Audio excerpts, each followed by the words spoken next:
વલસાડના ઉમરગામ મામલતદારના આપઘાતથી ચકચાર મચી છે। મામલતદાર દલપત બ્રાહ્મણ કાશના આપઘાતનો મામલો, જેમાં તેમના મામલતદારના નિવાસ સ્થાને જ અંતિમ યાત્રા નીકળી હતી। અંતિમ યાત્રામાં મોટી સંખ્યામાં ગ્રામજનો જોડાયા હતા।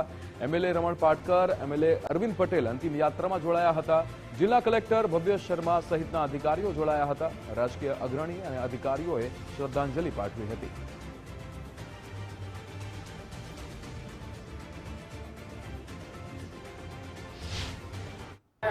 જાણી એ ખૂબ જ દુઃખદ ઘટના છે।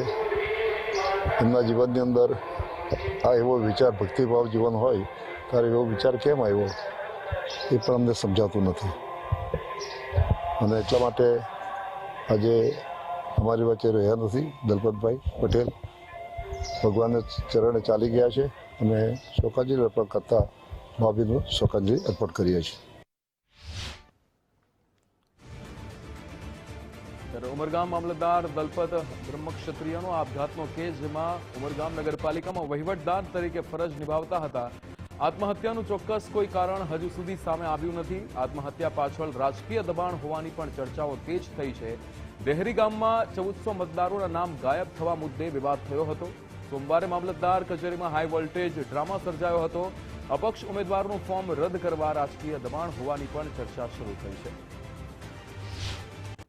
જ્યારે આ સ્થાનિક સ્વરાજ્યની ચૂંટણી હોય એમાં કંઈક ને કંઈક અંશે એમના પર પ્રેશર પણ આવતું હોય અને આ સહન કરવા માટે કોઈક આવી રીતે પગલું ભરી લે તો ખૂબ ખોટું છે।